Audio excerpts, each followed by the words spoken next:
My name is Andrew Short. I'm assistant professor in the Department of Ecology and Evolutionary Biology and assistant curator in the Division of Entomology in the Biodiversity Institute. We currently have an aquatic insect survey and water quality survey project going in Venezuela. A biotic survey is basically where we go into a defined region and just try to collect everything, all kinds of biotic information about that particular region, usually in the form of specimens. So we're collecting a lot of different natural history specimens, in this case aquatic insects, and as much habitat and ecological information associated with these organisms as we can to try to figure out exactly what they're doing and how they're doing it in the environment. Usually each of our trips is about 4 to 6 weeks long on average.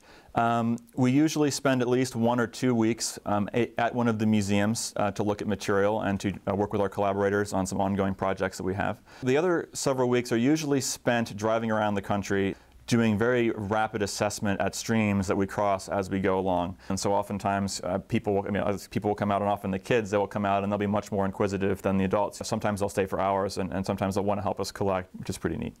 In Venezuela is actually quite a diverse mix of habitats in northern South America. You have everything from your typical almost Amazonian, Guianan rainforest in the south. You have your uplifted Andes, which get up to well over 5,000 meters in elevation. You have coastal regions, you have deserts, you have high savannas, you have lowland savannas by the Orinoco, which are incredibly vast plains. So you really get a very complex mix of different kinds of habitats and different ages of habitats that come together to make a very diverse fauna. When we think of seasonality in Kansas and elsewhere in North America, we kind of couch it in terms of winter and summer. And in Venezuela, there is some temperature difference between winter and summer, but primarily it has to do with wet and dry. One of the aspects of our project is really understanding some of the seasonal cycling that occurs in this tropical environment. In the wet season, if you go down in July, you see ponds overflowing, the plains are full of water, the Orinoco is flooding its banks. And the insects that are living in those different aquatic habitats have to respond accordingly. By sampling at these different times of year is really understanding how they move around this landscape and when.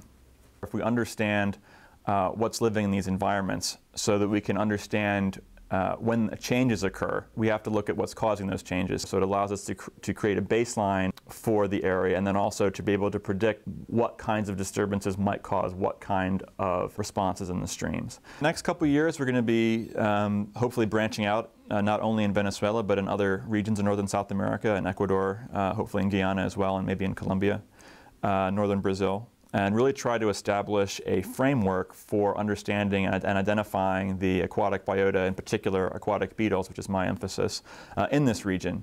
The other aspect of my work is looking at evolution of aquatic beetles, and we're going to be using some of the seasonality data, the habitat data we're generating to really try to look at questions about how aquatic insects evolve over time and how they're able to evolve in and out of the water. It's important to understand that some of these areas we're going into, there's been almost no collecting done or very little study. And you can literally walk into a stream in the Amazon, and almost every species that you find, no one has ever seen before. There's such a level of newness and level of discovery that we're talking about going to other planets, and we have so little idea of what's even on our own.